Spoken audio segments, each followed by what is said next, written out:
This is sort of going back to content a little bit, but this is content that is so engaging that we call it in the industry link bait. This is just purely stuff that you create thinking you're going to get a ton of links from it. This is how to boost your trust rank quite a bit. Link bait is basically, like I said, you're putting out content that people simply can't help but to link. Not everybody, but many people will link to it. Here's 5 types that have worked very well. And I'll start with viral content. When I say viral content, I basically mean any article that has a title that is just sort of so interesting you have to click on it. This may or may not work for your business, but there's probably a way to do it for almost any business. So I don't have to go over all of these. I think we can see their appeal, you know, a kind of David and Goliath story against the odds, stories about money, sort of best and worst category, superlatives work very well. So that's viral content. Compendiums are something that I'm kind of a big fan of that you don't really hear that much about. We do this for clients sometimes as a way, you know, it's link bait that we're creating. We'll create the ultimate resource for something. A compendium would include a dictionary, an encyclopedia, a glossary. It's anything that is a full, complete resource. So this is, again, for the recycling client, we created the green glossary, and we just took every single phrase that is uncommon but is used in the green industry, and we created the sort of ultimate resource for the green industry.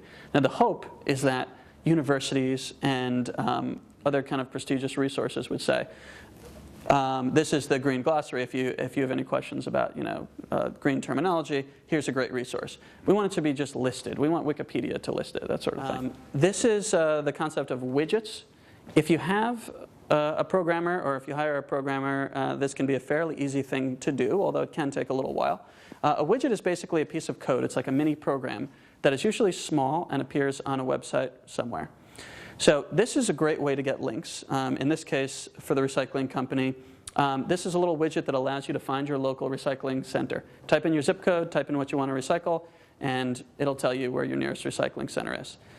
It's something that is useful for green audiences. So what we did is we just reached out to the top, you know, 30 or so sites that cover the environment, and we say, we'd love to put this widget on your site. I think it would help your audience. We don't say anything about a link. And a lot of them are like, oh, this is great. This will help our audience, just free. The only thing it has is a little logo at the bottom. The logo is a link. So I think they spent like $6,000 or so on creating this. But they got a ton of links from it, and that's what they did. And not just links, but exposure. People click onto the website. So we did a partnership actually with AT&T to put this on one of the sites that they have. And we got really deep into the negotiations. It was like 6 months of negotiations. And finally they were like, it's perfect. We're just going to take out the logo, just quick thing, and then we're good. And we were like, I'm sorry, that's a deal killer. But it's interesting that, you know, that link is such an important part of the widget for a lot of people. So one of the best pieces of link bait I've ever seen was a widget. It's a website called statcounter.com, which used to be really popular. It just basically is this tiny little counter that goes at the bottom of your website, tells you how many hits you have on your website. And these used to be everywhere on like GeoCities pages years ago and stuff. Now what happened was they put a link in every single stat counter. So the measure of Google's trust is, formally it's called PageRank. I call it TrustRank. Their PageRank was like a 9 out of 10 or something like that. They were amongst like 100 sites on the internet in terms of how much Google trusted them because of the sheer number of links they got, because everybody was using it. So that's one way that widgets can work out very well. If you can think of a clever widget that is a good sort of business development tool, it also acts as amazing link bait. Contests, I think it's pretty clear why contests might be interesting or link worthy, but if you just give away a free iPad or something, you're going to just go into that mass of free iPad contests. So you wouldn't want to do something like that. Contests easily can get trite. These people I thought were interesting because they came up with the unique idea of burying $10,000 worth of gold in New York City somewhere, and then then they have clues all over the place that they hide, and you have to, you know, treasure hunters go out. It cost them $10,000 to do this, and they created something that's fun, like a truly fun, interesting thing.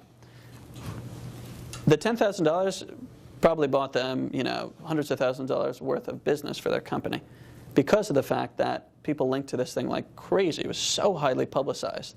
And again, they rose their whole website up with the amount of trust they got from this contest.